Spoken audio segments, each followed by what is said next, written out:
అండి welcome back to Vimala Vangala vlogs. నేను మీ విమల. ఇక్కడైతే నేను మార్నింగ్ జీలకర్ర వామ్ వాటర్ అయితే తాగుతున్నాను.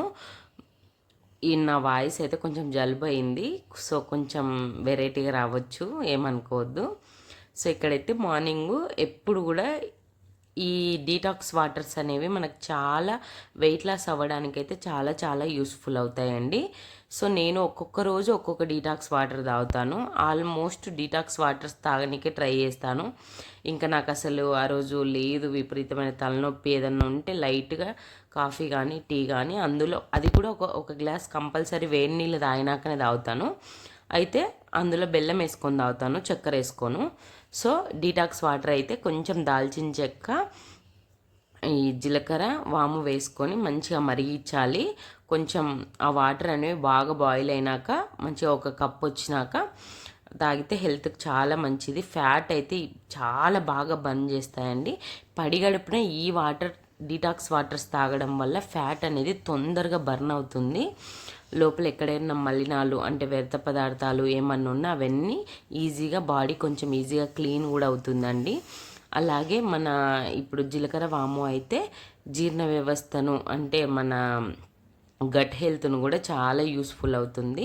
తర్వాత అయితే నేను టిఫిను ఒక బ్రౌన్ బ్రెడ్ ఏమో తిన్నానండి టీలోని, అది వీడియో తీయడం మర్చిపోయినాను. తర్వాత అయితే నేను మధ్యాహ్నానికి ఆలూ ఫ్రై చేసినాను. ఆలూ ఫ్రై పప్పుచారు చేశాను. పప్పుచారులోకి ఆనియన్స్ టమాటాలు కట్ చేసి పెట్టుకున్నాను. పప్పు అయితే ఉడకబెట్టి పెట్టుకున్నాను అనమాట కుక్కర్లో. సో ఇక్కడైతే నేను పప్పుచారు ప్రిపేర్ చేస్తున్నాను. పప్పుచారులో ఏం వేయను నేను, జస్ట్ ప్లెయిన్గా ఆనియను టమాటా వేసేసి ఇంకా పప్పు ఉడకబెట్టిన పప్పుతో పప్పుచారు చేస్తానన్నమాట. కొంచెం చింతపండు నానబెట్టి పెట్టుకొని. అయితే ఈ కొర్రలలోకి కానీ సామలలో కానీ సో పోనీ మిల్లెట్స్లోకి తర్వాత రవ్వలోకి ఇలా జొన్న సంకట్లోకి ఏ దాంట్లోకైనా పప్పుచారు సాంబార్ అయితే అసలు మనకి ఇంకా రైస్ తినలేదనే ఫీలింగ్ రాదండి. కావాలంటే కొంచెం లిక్విడ్ ఫుడ్ ట్రై చేయండి. అంటే మీరు ఏ కర్రీ చేసుకున్నా కొంచెం చింతపండు, అంటే మీకు చింతపండు పడుతుంది అసిడిటీ లేదు అనుకున్న వాళ్ళు చింతపండు రసం కానీ ఇలాగ వారంలో 1-2 రోజులు పప్పుచారు సాంబారు ఇలా చేసుకున్నారనుకో ఈజీగా తినాలనిపిస్తుంది. రవ్వ కానీ మిల్లెట్స్ ఏవి తిన్నా మీరు కావాలంటే ట్రై చేయండి. డ్రైగా ఉన్న కర్రీల కంటే ఈ సాంబారు పప్పుచారుతో చాలా బాగా తినాలనిపిస్తుంది. నేనైతే ఎప్పుడు పప్పుచారు చేసుకున్నా నేను అంటే మామూలుగానే రవ్వ ఎక్కువ తింటాను నేను వారంలో 4-5 రోజులు. లేకపోతే జొన్న సంకటిలోకి అయితే ఏ పచ్చడి వేసుకున్నా మంచిగానే ఉంటుంది. కొర్రలోళ్ళకైతే ఎక్స్పెషల్లీ సామలు కొర్రలోళ్ళకైతే ఈ సాంబారు పప్పుచారు అయితే చాలా బాగుంటుందండి. మీరు కూడా ట్రై చేయండి. ఫస్ట్ చాలామంది ఏంటంటే వెయిట్ లాస్ అవ్వాలి కానీ మేము రైసే తినాలి అంటారు. నేను చెప్పేది ఏంటంటే నేను మాత్రం నిజాయితీగా ఒప్పుకుంటున్నా. నేను రైసు అందరూ వాళ్ళు చెప్తారు కదా డైటీషియన్స్, ఒక్క కప్పు తినండి పక్కన కూరగాయలు పెట్టుకోండి అని. నేను ఒక కప్పు రవ్వతో అయితే తిని ఆపేస్తాను, ఇది అయితే కన్ఫామ్గా క్లారిటీ. బట్ నేను రైస్ అనేది ఒక కప్పు తిని ఆపలేను. రైస్ తీయ ఉంటుంది కాబట్టి మనం తింటుంటే పోతూనే ఉంటుంది. నిజం చెప్పాలంటే రైస్ మనము వాళ్ళు చెప్పిన క్వాంటిటీ ఆపినామనుకోండి మన మైండ్ అస్సలు యాక్సెప్ట్ చేయదు. ఎందుకంటే మన మైండ్కి కూడా మనం అలవాటు చేసి పెట్టినాం రైస్ తినడం అనేది. ఇంత తింటేనే మనకు రైస్ కడుపు నిండిన ఫీలింగ్ వస్తుంది అని చెప్పేసి మన మైండ్లో బాగా ఫిక్స్ చేసినాం. సో మైండ్ ఒప్పుకోదు, నిజంగానే ఒప్పుకోదండి. కడుపు ఒప్పుకోదు, మైండ్ ఒప్పుకోదు. నేను బాగా గమనించింది అయితే ఇదే. నేను కూడా నేను వీడియోలు తీసే రోజే డైట్ చేస్తున్నానండి. అంటే మధ్యలో కొంచెం ఊరికి పోవడము లేకపోతే ఏదన్నా, సో ఇప్పటి నుండి రోజు డైలీ వెయిట్ లాస్ వీడియోసే కంపల్సరీ పెడతాను. నేను ముందు రోజు ఏమేమి తిన్నానో కంపల్సరీ ఆ రెసిపీస్తో సహా మరుసటి రోజు అయితే పోస్ట్ చేస్తాను. ఎవరెవరైతే వెయిట్ లాస్ అవ్వాలి అనుకుంటున్నారో ఇవెల్లా ట్రై చేయండి. ఇంకా మీరు అనుకుంటున్నారు, నేను చాలాసార్లు రైస్ మానేసి ఓన్లీ జొన్న రొట్టె ఇలాంటివన్నీ తిన్నప్పుడు 5-6 కేజీలు చాలాసార్లు తగ్గిపోయినానండి. ఈ మధ్య నేను వాకింగ్ మానేసి ఈ డైట్ ఫాలో కాకుండా కరీంనగర్ వచ్చినప్పటి నుండి అండి నేను ఇంత వెయిట్ పెరగడానికి కూడా కారణం, నేను మంచిర్యాలలో గద్వాల్లో అన్ని చోట్ల మంచిగా అంటే నా బాడీ ఏంటంటే నేను బాగా రైస్ తినేస్తే ఈజీగా పెరిగిపోతా కేజీలు. సో నేను ఏం చేసేదానైతే ఒక సండే రోజు మాత్రమే నాన్ వెజ్ రోజు ఒక్కరోజే బగారన్నం కానీ ఏదైనా సరే ఆ రోజు తినేదాన్ని, మిగతా రోజులు కంపల్సరీ రవ్వనే వండుకునేదాన్ని అండి. ఇంకా చెప్పాలంటే ఇంటర్మీడియట్ ఫాస్టింగ్ చేసేదాన్ని. నేను ఇప్పుడు ఇంటర్మీడియట్ ఫాస్టింగ్ కూడా స్టార్ట్ చేద్దాం అనుకుంటున్నాను. నా బాడీ ఇంకోటి థైరాయిడ్ హైగా లేదు కానీ కొంచెం చూపిస్తుంది.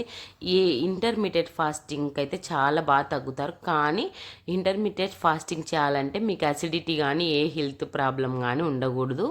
నాకు నేను మంచిర్యాలలో అంటే లాస్ట్ ఇయర్ బాగా ఇంటర్మీడియట్ ఫాస్టింగ్ చేసి చాలా బాగా తగ్గాను. బట్ ఈ మధ్య ఇంటర్మీడియట్ ఫాస్టింగ్ చేద్దామంటే కొంచెం అసిడిటీ వస్తుందని చేయడం లేదు. పోనీ ఇంటర్మీడియట్ ఫాస్టింగ్ చేయకుండా మార్నింగ్ అయితే సింపుల్ బ్రేక్ఫాస్ట్ తింటే, అంటే ఓట్స్ కానీ ఈ ఓట్స్ చియా సీడ్స్ అన్నీ నానబెట్టుకుంటాం కదా, లేకపోతే స్మూతీ కానీ అలా హై ప్రోటీన్ అంటే ఇడ్లీలు దోశలు వైట్వి కాకుండా అలాంటివి తింటే మాత్రం మంచిగా ఈజీగానే వెయిట్ లాస్ అవ్వచ్చు.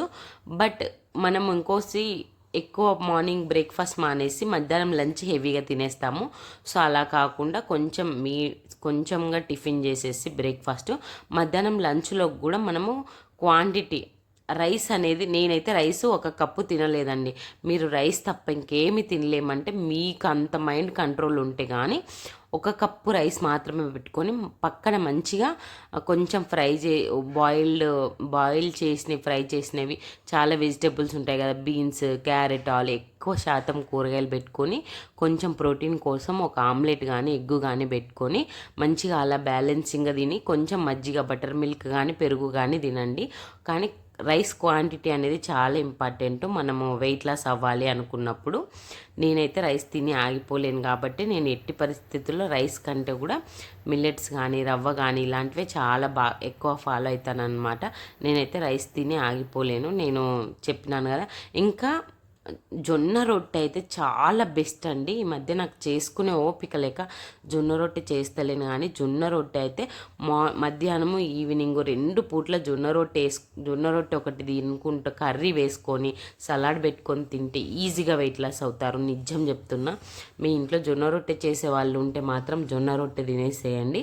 నేను చూస్తున్నారు కదా, ఒక కప్పు రవ్వ, కొంచెం పప్పుచారు, చప్పిడిపప్పు, కొంచెం ఊరగాయ, కొంచెం చప్పిడిపప్పులకు నెయ్యి బాగుంటుందని పెట్టుకున్నాను, కొంచెము ఆలు ఫ్రై పెట్టుకున్నాను. ఎందుకో చలికి ఆ పెరుగు తినాలనిపించక పెరుగు అయితే పెట్టుకోలేదు. సో ఇదైతే మంచిగా నేను ఈ కప్పు రవ్వ కడుపు నిండిపోతుందండి నిజంగా.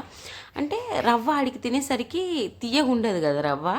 సో మైండ్ కూడా ఓకే ఇంకా చాలు, ఇంకా నువ్వు తిన్న కాడికి చాలని నాకు చెప్పేస్తుంది. నిజము, నాకు ఆ రవ్వ అంతకంటే ఎక్కువ తినాలి అనిపించదు, అక్కడికి కడుపు నిండిపోతుంది. కావాలంటే తిన్న తర్వాత మీకు ఇంకా ఏమన్నా అనిపిస్తే ఒక చిన్న డ్రై ఫ్రూట్ లడ్డు కానీ అలాంటిది హెల్తీవి ఏమన్నా ట్రై చేయండి. సో నాకైతే ఈ రవ్వ తింటూనే కడుపు నిండిపోతుంది. నేను రైస్ అయితే ఇప్పుడు ఈడ రవ్వ ఎంత క్వాంటిటీ పెట్టుకున్నానో అది తినలేనండి. ఇంకోటి, మనం వెయిట్ లాస్ అవ్వాలనుకుంటే compulsory evening compulsory 45 minutes walking కానీ, లేకపోతే మీకు చిన్న ఎక్సర్సైజులు చేయగలిగితే ఎక్సర్సైజులు చేస్తే ఇంకా చాలా వెయిట్ లాస్ మంచిగా షేప్ అన్నీ మంచిగా వస్తాయండి. మీరు వెయిట్ లాస్ అంటే ఎక్సర్సైజ్ చేయగలిగితే. ఇంకోటి ఏంటంటే, ఎక్సర్సైజ్ స్టార్ట్ చేసినాక కంపల్సరీ డైలీ చేస్తేనే మంచిగా ఉంటుందండి. వాకింగ్ అయితే నేను డైలీ చేయగలుగుతాను. సో అందుకని నేను వాకింగే ఎంచుకుంటాను అనమాట. ఈవినింగ్ కంపల్సరీ 6 to 7:30 అయితే నేను వాకింగ్కి వెళ్ళొస్తాను డైలీ. ఇది నా దినచర్యలో భాగం అనమాట కరీంనగర్లో ఉన్నప్పుడు. సో ఈ వీడియో నచ్చితే సబ్స్క్రైబ్ చేసుకోండి. ఇంకా మరిన్ని వెయిట్ లాస్ వీడియోలు అయితే పెడతాను.